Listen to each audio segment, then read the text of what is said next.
Welcome to a new episode of Nerd News. I'm translating into English my very first novella, Odyssey to Trappist 1. This is the Italian version.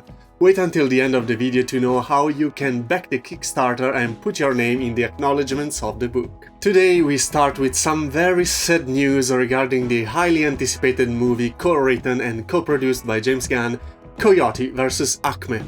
A movie in which Coyote would sue ACME, accusing them to selling defective equipment. Warner Bros. Had decided to cancel it, then changed their minds last November after several protests from public and the creative team. But it was news of a few weeks ago that they changed their minds again in what has been a roller coaster ride to save a feature film that now seems really doomed. It's really doomed in the end. I am particularly attached to this character. The first VHS tape I ever had, which for your zoomers is this stuff right here. The first one I ever had was a Looney Tunes tape all about Beep Beep and Wile E. Coyote. Chasing each other in an eternal game of prey and predator. Coyote, by profession genius, has always been my favorite character of the Looney Tunes franchise. And when I heard a movie was in production, I couldn't wait to see it, and now I just have to cry. Producer Chris DeFaria said that Warner Bros. Executive just wanted to move on. They have apparently not come to an agreement with a distributor and turned down offers from Prime, Netflix and Paramount. The budget is estimated to be around 70 millions and the deal should be around 75 and 80 millions. However, the figures offered by this platform were not made public, but apparently they were too low.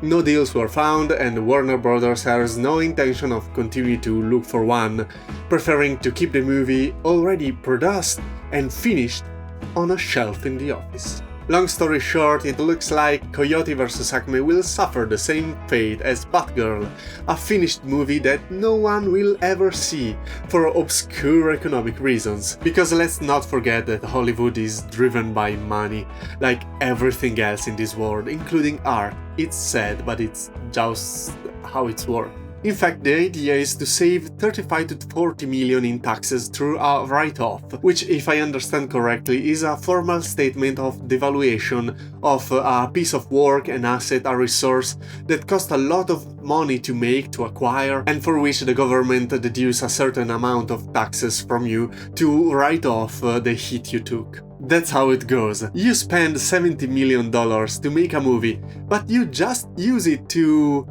decorate your room. You're an idiot. But the government still comes to you in a way that shortens the blow you took on your own head.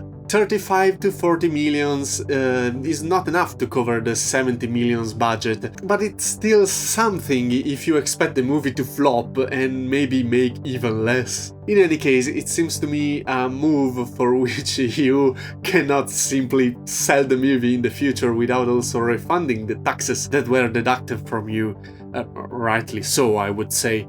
But that means it is an irreversible move, and Coyote vs. ACME seems to have reached the end of the line. I haven't watched Looney Tunes for a decade, and I'm actually a little surprised that Looney Tunes is still a thing. It's amazing how they survived till now, but watching this movie would have been a dive into childhood. Just making this video made me want to catch up on the old cartoons. Maybe the movie sucked, maybe this is why no one offered a high amount to acquire it. Who knows, maybe it's a good thing that it will never see the light of day, but I don't know, maybe the movie was good, maybe it would be the new Space Jam as a cultural impact. I mean, we will never know. No one will ever know, and that's kinda sad. Let's continue with the Highlander reboot, which has been heard since about 2008 and passed from hand to hand until it found a stable form in 2016 with Chad Stahelski, I hope I pronounced it well, a director of all John Wick movies, and Michael Finch, screenwriter of John Wick 4. Joining them in 2021 is Henry Cavill. In the lead role, he will actually be Connor MacLeod. The filming is planned for 2024 and the release for 2026, so we will have to wait quite a bit to see it. But I imagine that already at the end of this year, when the filming is over, little glimpses of the set photos will come out.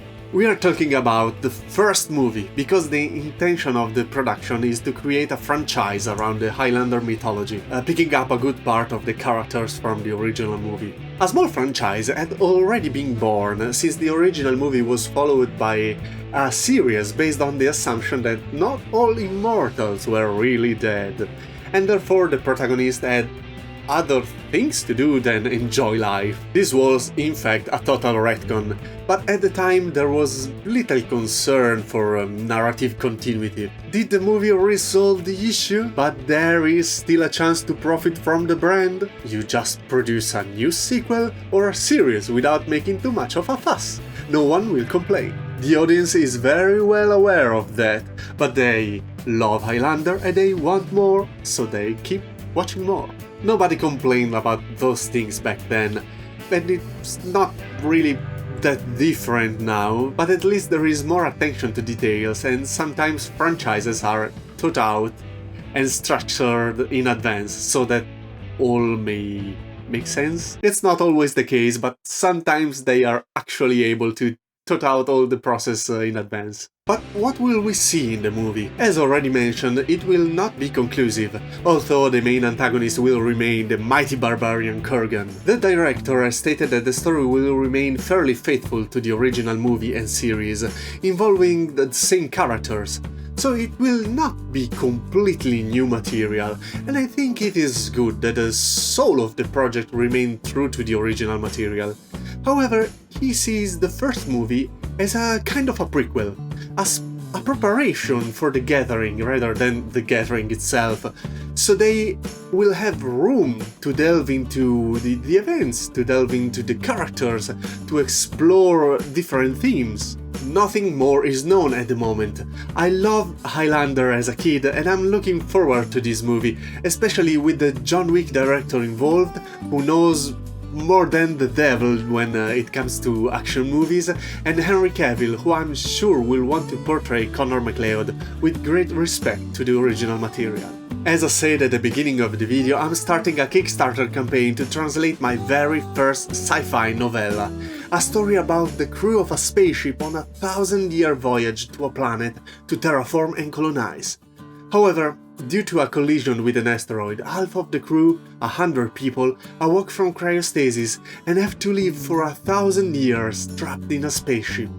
The protagonist of the novella is Andrew Cook, the last captain to lead the Endeavour through the black vastness of space. It's a deep and introspective novella that delves into the psychological and sociological consequences of a small population being forced to live in such a condition for millennia. You can visit the landing page where you can get all the information you need and dive deeper into the characters and the lore, and also sign up to my mailing list to get the first 3 chapters for free.